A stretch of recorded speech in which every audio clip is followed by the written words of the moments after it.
Makikita na si Ulrich ay naliligo sa isang lawa. Habang ginagawa ito, naalaala niya ang posibleng panganib na malantad ang kanyang tunay na pagkakakilanlan. Upang maiwasan ang anumang komplikasyon, nagpasya siyang baguhin ang kanyang hitsura. Una, ina-activate niya ang dampen spell para basain ang kanyang buhok. Pagkatapos ay ginamit niya ang cut spell para bigyan ang kanyang sarili ng bagong gupit. Susunod, ginawa niya ang pagbabago ng spell upang baguhin ang kulay ng kanyang buhok at maitim ang kanyang balat, na epektibong itinatago ang kanyang mga orihinal na tampok at ginagawang mahirap para sa sinuman na makilala siya. Nang maglaon, natagpuan ni Ulrich ang kanyang sarili sa ahensya ng guild kung saan ipinaalam sa kanya ng isang attendant na isang grupo ang papaalis na para sa kanilang destinasyon, at maswerte siyang makasama sila. Ang attendant ay nagpahayag ng pagtataka na hindi gaanong mga tao ang nakikipagsapalaran sa Yet Highlands sa kasalukuyan, kaya ang biglaang pagdagsa ng mga manlalakbay sa lugar ay hindi karaniwan at hindi inaasahan. Pinagmamasdan ni Ulrich ang grupo na itinuro ng attendant, nakahinga siya ng maluwag na dumating sila sa tamang oras para samahan niya sila. Napansin ng isang bata mula sa grupo si Ulrich at nasa sabik nang makita ang isang bagong dating. Ipinakilala ng bata ang kanyang sarili bilang mama, na nagpapaliwanag na ang kanyang tribo ay sumusunod sa isang tradisyon ng pagbibigay ng pangalan sa mga tao batay sa bawat araw ng linggong kung sila ay ipinanganak, at sa kanyang kaso, ang Martes ay sinasagisag bilang ikalawang pagsikat ng araw ng linggo. Tiniyak ni Mama sa mga matatanda na hanggat sinusundan niya siya at nananatiling malapit at walang pagkakataon na siya ay mahulog sa anumang panganib. Mapaglaro niyang tiniyak kay Ulrich na iingatan niya itong ligtas. Samantala, si Mephisto ay naiistorbo sa pagiging madaldal ng bata at nanumpa sa sarili na gusto niyang itikom ang bibig ng bata. Gayunpaman, tinanong ni Ulrich si Mama na saan siya makakabili ng communication crystal orb dito. Ngunit nadismaya si Ulrich nang marinig niyang walang crystal orb na available sa Mama's Village. Umaasa siyang gumamit ng isa para makipag-ugnayan sa kanyang kapatid na si Hayes. Gayunpaman, iminumungkahi ni Mama na gumamit ng kalapati o isang sulat sa halip. Ngunit bago siya makapagbahagi ng isang nakakatawang kwento tungkol sa mga kalapati at mga liham, hinikayat siya ni Ulrich na magpatuloy, na ayaw niyang mag-aksaya ng oras na medyo nag-aalala tungkol sa kanyang kawalan ng kakayahan na makontak ang kanyang kapatid na babae. Naaalala ni Ulrich na ipinaalam niya sa kanyang mga kaibigan, nakita ang tungkol sa kanyang mga plano, at nagtitiwala siyang tila hahawakan ang mga bagay sa kanyang pagkawala. Sa katiyakang ito, nagpasya si Ulrich na tumuon sa paglalakbay patungo sa Yeti Highlands. Sa buong paglalakbay nila, patuloy na nakikipagdaldalan si Mama, nagbabahagi ng mga kwento at karanasan habang naglalakbay. Bilang si Ulrich at Mephisto sa wakas ay dumating sa Yet Highlands, kinikilala ito ng isang glacier-covered area mafia bilang tirahan ng mga Yetis. Nakikiusyoso si Ulrich at tinanong si Mephisto kung alam niya ang tungkol sa mga Yetis at kung nakapunta na siya dito dati. Sumagot si Mephisto na nakatagpo na niya ang mga Yetis, ngunit nilinaw na hindi siya nauugnay sa kanila. Tinutukoy niya ang mga ito bilang mga natitirang naglakas loob na humanga sa kanya. Nagulat si Ulrich nang malaman na may koneksyon ang mga Yeti sa mga demonyo. Nilinaw ni Mephisto na habang ang Yitesh ay maaaring nakatanggap ng ilang biyaya mula sa demonyong avatar sa nakaraan, gusto niyang makilala sa kanila. Si Ulrich ay palaging itinuturing na mga halimaw at ang paghahayag na sila ay may kaugnayan sa mga demonyo na hindi inaasahan para sa kanya. Binanggit ni Mephisto na ang mga Yetis ay may pinuno sa nakaraan na ang libingan ay maaaring naroroon pa rin sa rehiyon. Gayunpaman, idinagdag niya na wala siyang kaalaman sa eksaktong lokasyon nito at kung mayroon pa rin ito, malamang na ninakawan na ito sa ngayon. Ang utak ni Ulrich ay nakikipagkarera sa mga iniisip at mga posibilidad habang nakatayo siya sa Yeti Highlands. Alam na kung ang Yiddish ay konektado sa mga demonyo sa anumang paraan, maaaring may link sa kanyang pamilya, ang mga ligtas na bahay at ang kanilang mga pamana. Malinaw niyang naaalala ang payo ng kanyang ama bago siya pumanaw, na nagtuturo sa kanya na bisitahin ang Yeti Highlands. Kapag siya ay may sapat na gulang at ulo ng pamilya upang kumpirmahin ang pamana ng pamilya at magbigay galang sa kanilang ninuno. Hawak ang kanyang pendant, iniisip ni Ulrich kung nasa loob ng family safe house ang mga sagot sa kanyang mga tanong tungkol sa magic pendant. Pinag-iisipan niya kung paano itinayo ang mga ligtas na bahay para protektahan ang mga lihim ng pamilya at iniisip kung ang pagbisita ay isa sa makakatulong sa kanya na mas maunawaan ang tungkol sa kanyang pendant at mahiwagang pamana ng kanyang pamilya. Gayunpaman, nagpapatuloy si Mama sa kanyang mga kwento tungkol sa unang Yeti na umiral. Ayon sa kwento, ang Yeti na ito ay iniwan ng kanyang asawa at iniwan sa kabundukan, at kalaunan ay namatay ang babae sa paghihiganti. Nakasalubong niya ang isang Yuki Ana na biglang sumulpot, at doon na nagsimula ang kwento.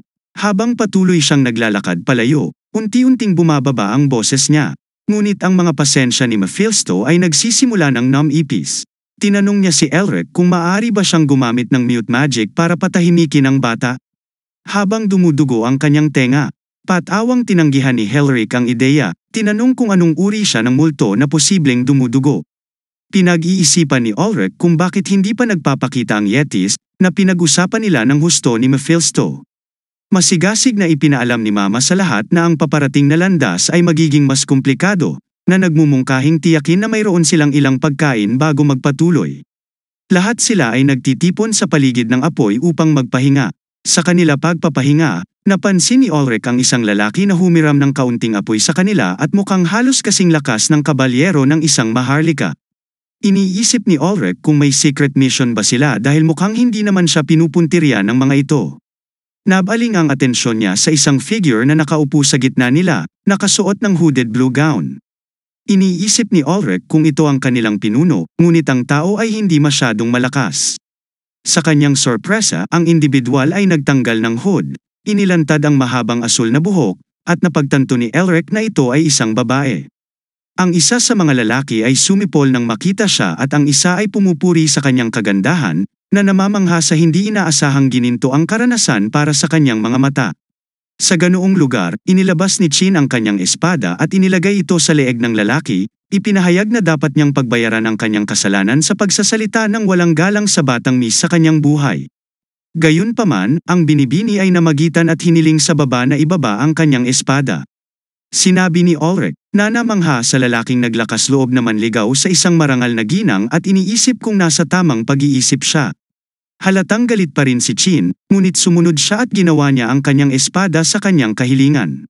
Biglang may lumapit sa kanila na isa pang lalaki at agad na pinayuhan silang tumakbo. Habang nakatayo sila, isang lalaki ang lumapit sa kanila at agad na nagbabala na dapat silang tumakbo. Isang pag-atake ang sumiklab sa kanila, at agad na inutusan ng baba ang kanyang mga tauhan na protektahan ang dalaga. Naalala ni Ulrich ang sarili niyang sitwasyon sa pugad, at napagmasdan niya na ang mga arrow ay umuulan sa kanila mula sa maraming direksyon. Isinasaaktibo niya ang kanyang block magic, nag-conjure ng protective shield sa itaas ng kanyang sarili. Gayunpaman, napagtanto niya na ang iba ay binomba pa rin at desperadong humihingi ng tulong. Kinilala ni Mephisto ang mga umaatake, habang sinubukan ang moronic crimson eyes. Nagulat si Ulrich nang makita ang napakarami sa kanila na karaniwan ang makikita sa mga pakete ng 10.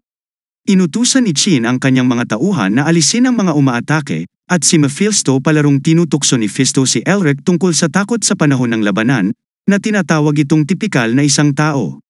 Ngunit si Elric ay wala sa mood para sa kalokohan at katahimikan. Habang si Mephisto, sa kanyang magic, na nagpapaalala sa kanya na hindi ngayon ang oras para makipag-usap. Si Elric ay nabighani sa Yiddish na paggamit ng aura, na nagpapaalala sa kanya kung paano ito ginagamit ng mga kabalyero. Gayunpaman, alam niyang hindi ito ang panahon para pag-aralan pa ang kanilang mga kakayahan. Ang mga kumakain na naglulunsad ng sorpresang pag-atake ay bahagi lamang ng problema. May isa pang pack na nakahiga. Maghintay ng pagkakataon na tambangan sila. Ang paggawa ng maling hakbang ay maaaring humantong sa kanilang lahat sa panganib. Pero napagtanto ni Ulrich na magbabago ang sitwasyon kung sila ang magkukusa. Batay sa kanyang kaalaman sa kabisadong mahika, isinaaktibo ni Ulrich ang pag-aalis ng pagbabagong anyo upang mabagong muli sa kanyang orihinal na hugis at mga spelling ng armament na naitala niya bilang pampalakas na magic. Kahit na hindi sigurado sa kanyang mga pag-atake, ay magiging epektibo laban sa mga yates, inilunsad niya ang kanyang pag-atake upang pabagalin ang mga ito. Pinakawalan ni Ulrich ang kanyang magic burst, na lumikha ng malakas na pagsabog na humadlang sa ilan sa papalapit. Ngunit habang sinusubukan ng ilan sa kanila na lapitan siya muli siyang gumamit ng burst, na nagdulot ng panibagong pagsabog upang hindi sila makatakas. Pagkatapos ay ginamit ni Elric ang kanyang penetrate magic upang harapin ang natitirang Yiddish ng mahusay. 2 tao na lang ang natitira, lahat sila Elric ay nagpasya na lumayo. Gayunpaman, tumatawag ba sila sa kanya nagtatanong kung saan sa tingin niya pupunta. Sa halip na sumagot, tumingin si Ulrich sa likod at ginamit ang kanyang bind spell na nakaupo sa isang malaking yeti na nakahiga sa lupa. Ang lahat ay nagtanong kay Elric sa nilalang na hindi siya talaga cool at nagmumungkahi na makipag-ugnayan sa iba pang mga yetters. Napapansin niya na si Mephisto ay hindi pa rin makapagsalita at nagtatanong kung bakit hindi niya sinabi sa kanya kanina. Nang aasar na napagtanto ni Ulrich na wala siyang masabi. Kahit na gusto mo. Nang si Ulrich sa wakas ay hinayaan na si Mephisto na magsalita ulit. Sinubukan siyang pag-alitan ni Fisto, ngunit mabilis na muling sinabi ni Elric na natakot sa paiskal na iyon at napapikit siya ng mag-isa. Napagtanto ni Ulrich na wala na silang maraming oras. Kaya tinanong niya si Mephisto para maging translator niya. Ang sasabihin ni Fisto sa Yeton ay ililibre niya siya kung sasabihin nila sa kanya kung nasaan ang kanilang nayon. Nakipag-usap si Fisto sa mga Yetis gamit ang kanilang sariling wika. Curious sa intensyon ni Fiston. Nagtatanong kung bakit sila dapat magtiwala sa kanya. Ang mafia ay tumutugon ng may sukdulang kaseryosohan, na nagpapaliwanag na sa mga mapanghamong panahong tulad nito, mas mabuting makipag-ayos sa pamamagitan ng pag-uusap sa halip na gumamit ng mga pagbabanta o pagmamanipula. Si Elric, nakaupo sa malapit, ay nagtanong kay Fisto na maghatid ng mensahe sa mga Yetes, na nangangakong palayain sila kung mabilis silang kumilos. Lumapit si Fisto at may ibinulong sa tainga ng pinuno, ngunit naiintriga sa pribadong palitan. Ginagamit ni Ulrich ang kanyang mahiwagang interpretasyon ng spell upang maunawaan ang sinabi. Sa kanyang pagtataka, napagtanto ni Alec ipinarating ni Fisto ang isang mensahe na humihimok sa mga Yiddish na magsanib puwersa at itaboy ang masamang taong sa lugar ng kadiliman. Nang marinig ito, ang Yiddish ay nagpakawalan ng isang malakas na dagandong na ikinagulat ni Elric. Ngunit sa isang kaway ng kanyang daliri, pinatahimik ni Elric ang mga Mar-Ingel na nilalang at nagmungkahi na ipagpatuloy ang talakayan. Sa sandaling ito, parehong sina Elric at Mephisto ay sabik na marinig ang sagot ng Yetis. Sabi ni Ulrich kay Mephisto na maraming mabait na Yiddish ang namamatay dahil sa kanya. Ginagamit ni Ulrich ang kanyang kapangyarihan para kontrolin ang Yiddish at gawing cute. Si Fisto nabibigkis pa rin. Bilang tugon, sinabi ni Fisto kay Elric na si Elric ang may pananagutan sa pagkamatay. Inilagay ni Eric ang kanyang kamay sa kanyang dibdib kung saan dinadala niya ang malakas na puso ng dragon. Naglalaman ito ng paraan ng parehong isang dragon at isang makapangyarihang hari ng demonyo. Gayunpaman, isang maliit na bahagi lamang ang maa-access ni Ulrich, mga 3% ng kabuuang lakas nito kung susubukan niyang maglabas ng higit pa riyan. Hindi ito kakayanin ng kanyang katawan, na nanganganib sa isang mapanganib na pagsabog. Sa kabila ng mga panganib, pakiramdam ni Elric ay napipilitan siyang magpatuloy. Alam niyang hindi siya makaka-atras sa crucial na sandali na ito kung gusto niyang ibalik ang kanyang pamilya mula sa kanilang mahirap na sitwasyon. Ang pag-iisip na sumuko sa napakaraming ari-arian ay hindi lamang isang opsyon para sa kanya. Sa anumang kaso, nag-aalala si Eric tungkol sa marangal na babae at sa kanyang kaligtasan. Ipinaalam niya kay Chin, isang tao sa kanyang grupo na may nawawala. At may 2 posibilidad, maaaring tumakas ang nawawala at nagtatago sa isang lugar o may nangyaring masama sa kanila. Naniniwala si Chen na malamang na nakatakas ng ligtas ang nawawalang tao at umaasa ang ginang na ganoon din ang pagnanais para sa kanilang kaligtasan. Sinubukan ni Ulrich na pigilan ang hindi kinakailangang labanan sa pagitan ng mga Yetis at ng kanyang grupo. Hiniling niya sa Yetis na hayaan siyang makilala ang kanilang pinuno ng tribo. Ang mga Yetis ay tumugon ng malakas na dagandong at hindi nagtagal ay lumitaw ang pinuno ng tribo. Sinabi ni Ulrich at ipinaliwanag na mayroon silang mahalagang pag-usapan at umaasa para sa isang mapayapang resolusyon. Gayunpaman, alam din niya na kung mabaigo ang mga negosasyon at hindi maiiwasan ang karahasan, maaaring kailanganin niyang kumilos ng mabilis para talunin ang kanilang amo. Napansin ng Yeti Chief ang isang kakaiba mula kay Elric, ang kanyang nakamamanghang berdeng mga mata. Nagtataka, ang pinuno ay nagtanong tungkol sa kanyang pangalan kung saan ipinakilala ni Elric ang kanyang sarili bilang Elric Malvina. Pagkatapos ay inanyayahan ng hepe si Elric na sumunod sa kanya, na dinala silang dalawa sa isang mas liblib na lugar kung saan maaari silang mag-usap ng pribado. Ipinaalam ng pinuno ng mga Yetis kay Ulrich ang tungkol sa isang alamat na ipinasa sa kanilang tribo. Nang magtanong si Elric tungkol sa alamat, Ipinaliwanag ng pinuno na sa malayong nakaraan, isang makapangyarihang hari ang namuno sa bundok na Niebe. Ang detalyado sa alamat, na nagsasabi na ang hari ay isinasaalang-alang ang taong may matingkad na berdeng mga mata na may pangalang Malvina bilang kanyang tunay na kaibigan, ayon sa liham. Ang mga pinuno ng tribong Yeti ay tapat na tumiupad sa kanilang pangako sa hari, na kinabibilangan ng pangangalaga sa tirahan ng mga tao. Gustong malaman kung saan matatagpuan ang tirahan na ito. Pagtatanong pa ni Ulrich, ang pinuno ay nakaturo pababa, na nagpapahiwatig ng isang napakalaking butas sa glacier bilang ang eksaktong lokasyon ng sinaunang tahanan ng tao. Tinatanong ni Albert kung may bahay sa ibaba ng bangin. At sa kanyang pagtataka, napagtanto niya na mayroon talagang isang hindi na balangkas. Ipinaliwanag ng pinuno na kahit para sa mga Yiddish, maaari lamang silang bumaba sa bahay isang beses sa isang taon. Kapag mapanganib, bumulong si Filsto kay Elric, na nagpapahayag ng pag-aalala na ang regular na mahika ay hindi magiging sapat upang pigilan siya sa pagyeyelo.